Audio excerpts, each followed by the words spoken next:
La muerte no se va sola. Historia basada en una experiencia anónima. Soy militar y la historia que quiero contar tiene que ver con una de las creencias más arraigadas que tenemos entre nosotros. Y es que se cuenta que si uno ve morir a otro, sobre todo en situaciones repentinas o violentas, casi siempre el que murió se termina llevando al otro.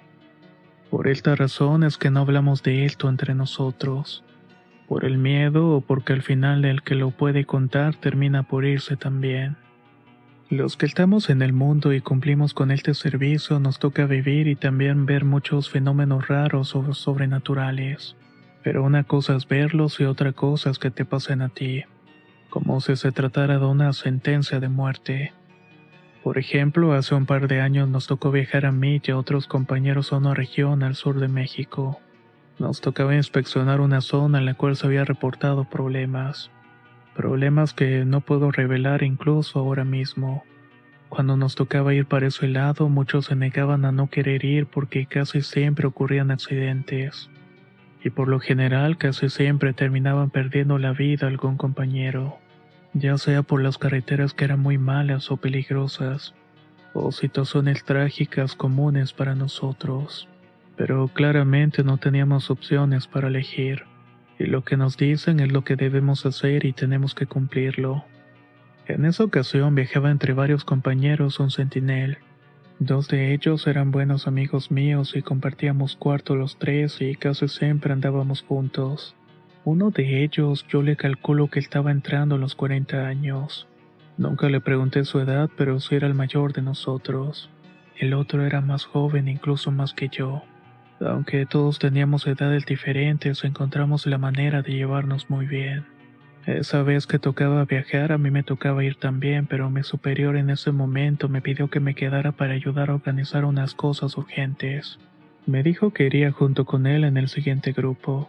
Por la tarde me despedí de mis amigos creyendo que volvería a verlos después. Las horas de la tarde fueron cayendo y se empezaba a hacer más oscuro. El jefe con el que estaba trabajando empezó a preocuparse de que no pudiéramos salir ese día porque ya estaba haciéndose de noche. Y en eso estábamos cuando de repente entró una llamada. Al principio creíamos que se trataba de algún asunto normal, que eran los compañeros que habían viajado antes que nosotros para reportar que habían llegado bien, o que tal vez estaban teniendo algún inconveniente. A medida que avanzaba la llamada, notamos cómo la cara del jefe se mostraba cada vez más alterada. Sus rasgos se desencajaban, y cuando colgó me dijo que el camión donde iban todos se había volcado y habían caído por un barranco. Me dijo que teníamos que salir inmediatamente para allá. Viajamos lo más rápido que nos permitieron los vehículos. En menos tiempo de lo esperado ya estábamos cerca. Escuchábamos el sonido de las sirenas y de las ambulancias. Al ser tanto los que iban seguramente habría muchos heridos o incluso muertos. Cuando nos estuvimos ahí nos integramos al equipo que bajaba y subía para sacar los cuerpos, tanto de los heridos y los que habían fallecido. Pregunté por mis amigos teniendo la esperanza de que los dos estuvieran bien, pero nadie sabía nada. Lo más probable es que aún estuvieran en la parte del fondo. Bajé con el siguiente equipo y cuando llegué al lugar pude ver cómo el camión estaba totalmente volteado. Se escuchaban quejidos y los lamentos de muchos de ellos que habían quedado dentro o atrapados entre el metal. Como pude ver que en la parte del camión iban ellos, al momento de salir de la base, me dirigí inmediatamente para buscarlos. Me metí por un hueco en el que mi cuerpo pudo entrar y pude verlos uno encima del otro. Uno de ellos, el hombre mayor, había quedado prensado entre una de las vallas que rodeaban el vehículo, y el otro estaba de cabeza directamente dejando caer todo su peso sobre él. Me acerqué con el mayor cuidado que pude y comencé a hablarles. Uno de ellos, el más joven que se encontraba apoyado sobre el cuerpo del otro, me contestó. Dijo que sentía mucho dolor en la pierna y en el costado del pecho. También le costaba respirar, que desde hace mucho rato el compañero ya no le respondía y que me fijara si había quedado inconsciente. Cuando me moví para ver mejor el otro cuerpo me pude dar cuenta que una de las barras se había desprendido, y ésta le había atravesado el abdomen. Cuando tomé sus signos de vida comprobé que ya estaba muerto. No tuve el valor para decirle a mi compañero. En ese momento llegó el equipo de paramédicos y de protección civil. Le dije que lo sacaran y que uno de ellos presentaba dolor y que el otro estaba inconsciente. Después de maniobrar un rato, movieron los cuerpos con el mayor cuidado posible. Cuando trasladaron a mi amigo, el que aún estaba vivo, al hospital, le dije a los paramédicos que el otro ya estaba muerto. Hicieron sus labores y después del poco tiempo también sacaron el otro cuerpo. Se terminó de sacar a todos por la madrugada. En cuanto lo hicimos, nos dirigimos al hospital donde los habían trasladado.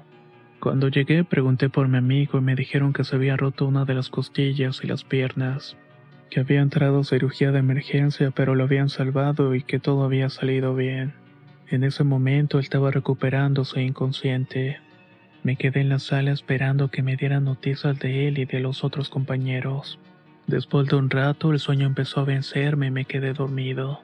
Esa noche soñé que yo estaba también en el accidente y veía que mis dos amigos morían, y que el mayor de ellos me decía que no podía irse solo, que teníamos que irnos los dos con él. Ya no supe nada más porque en ese momento una de las enfermeras me despertó. Me dijo que mi amigo había recobrado el conocimiento hace un momento, que estaba preguntando por alguien y que no sabía si se trataba de mí o de otra persona. Cuando me dijo el nombre supe que se trataba del que había muerto. Le pedí a la enfermera que por favor no le diera informes sobre él. Le conté que en el ejército se tiene la creencia de que cuando uno de nosotros ve morir a otro de nuestros compañeros, el que muere se lo lleva porque no se pueden ir solos. Le aclaré que yo no creía en esas ideas, pero le pedí que no le dijera porque la persona que preguntaba había muerto en el lugar, y que él había estado apoyado sobre él todavía. Si se enteraba de eso, se pondría paranoico y creería que también iba a morir. Él era muy supersticioso y seguramente con el trauma de aquel accidente y su estado, no dudaría que a él también le pasaría lo mismo y creería que también iba a morir. Sugerí que lo mejor era esperar que le dieran de alta y saliera del hospital. Así se le podría dar la mala noticia, y no correríamos el riesgo de que su recuperación se viera afectada por las ideas de culpa o por las creencias sin fundamento. La enfermera entendió y me dijo que daría instrucciones a sus compañeras de no darle información en caso de que volviera a preguntar por esa persona. Pasaron algunos días en los que estuvo en recuperación. Cuando me preguntó por nuestro otro amigo, le dije que no se preocupara y que estaba bien en otro lugar. No quise darle muchos detalles, pero tampoco quería mentirle por más tiempo.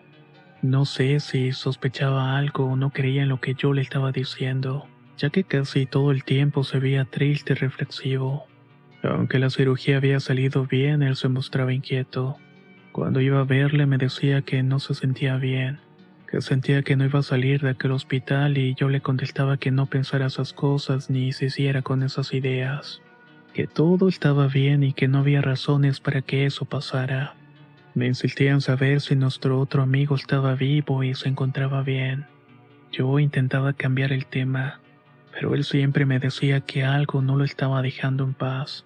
Me contó que esa noche, cuando fue el accidente, los dos iban platicando de lo que harían cuando volvieran a ver a su familia, que habían acordado invitarse a sus casas junto conmigo, para que nuestros parientes cercanos pudieran conocer a esa otra familia que habíamos hecho en el ejército. De eso platicaban cuando sintieron una fuerte sacudida, y el camión en el cual iban empezó a rodar.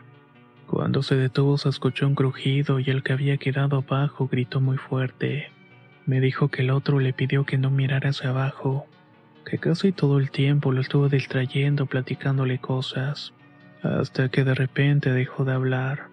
Cuando eso pasó, él sintió un frío recorriendo todo su cuerpo. Fue un ligero espasmo, como si el alma del otro que se encontraba junto a él hubiera atravesado su cuerpo. Pero después de que pasó eso, llegué yo. Le dije de nuevo que no se preocupara y que todo iba a estar bien, que pronto iba a salir del hospital. Regresé a verlo al día siguiente y antes de entrar con él, las enfermeras me comentaron que tal vez ese día por la tarde o más tardar por la mañana, mi amigo por fin sería dado de alta, que ya no había motivos para que siguiera internado. Cuando llegué a su cuarto lo encontré muy contento. Sonriente me dijo que se sentía más tranquilo. Me agradeció por todo y por no haberle ocultado nada. Le pregunté que cuál era la razón de ese entusiasmo y que me gustaba verlo así, pero si era por algo en particular. Me dijo que nuestro otro amigo, el que yo había encontrado muerto debajo de él, lo había ido a visitar. Estuvo con él en el cuarto, hablaron un rato del accidente y también de cómo estaba y su recuperación. Que verlo ahí y haber hablado con él le había dado mucho gusto, y que también le había quitado un peso de encima. Que lo único que le pareció raro era verlo con nuestro uniforme de militares con una gran mancha en el abdomen. Pensó que seguramente no le dieron otra ropa para cambiarse, y por eso se había quedado así. Me confesó que antes de despedirse le dijo que pronto estaríamos juntos los tres. Al escuchar esto, la piel se me enchinó. Le dije que debía revisar algo la enfermera y que de pronto le darían de alta, y que solamente debía llenar unos formularios. Cuando llegué con las enfermeras que lo cuidaban, les pregunté si habían recibido visitas, o si alguien había estado con él en el cuarto. Me dijeron que no y que no habían visto a nadie salir o entrar. Recibí una llamada de mi jefe diciéndome que debería ir pronto con él a resolver una emergencia. No pude regresar con mi amigo, pero le dije a las enfermeras que avisaran que regresaría más tarde o por la mañana, que estaría con él para acompañarlo cuando le dieran de alta. Toda esa tarde estuve ocupado haciendo las cosas que me habían solicitado, pero pensaba en las palabras que había dicho mi amigo. No sabía qué estaba pasando, si habría soñado eso o si en realidad había ocurrido. Por la tarde, cuando terminé, me sentía muy cansado y no sabía si ir al hospital o no, pero fue cuando recibí una llamada. Era de una de las enfermeras que estaba cuidando a mi amigo, y me había marcado para avisarme de que había fallecido. Tuvo un paro cardíaco y no pudieron hacer nada para salvarlo. Que era raro, pero que esas cosas podían pasar. Aunque han transcurrido algunos años de esto, es algo que aún tengo en mi mente. Sobre todo aquellas palabras que me dijo la última vez que lo vi con vida, que pronto estaríamos de nuevo juntos los tres. El temor me invade cuando debemos ir a lugares peligrosos o estoy en una situación en la que mi vida corre peligro. No vi morir a ninguno de los dos, pero ahora pienso que esta creencia puede no ser solamente una superstición, que tal vez puede ser más cierto lo que me atrevo a aceptar. Tengo miedo de que en el próximo accidente sea yo el que también los acompañe, ya que dicen que la muerte nunca se va sola. Me alegro de que llegaras hasta el final de esta pequeña historia que nos compartieron, una donde nos revelan una pequeña superstición que hay en el ejército. Pero me imagino que también tú tienes alguna que sucede en tu trabajo o oficio. Si es así, por favor no dudes en compartirla con nosotros en los comentarios. Soy Antonio de Relatos de Horror y nos escuchamos muy pronto.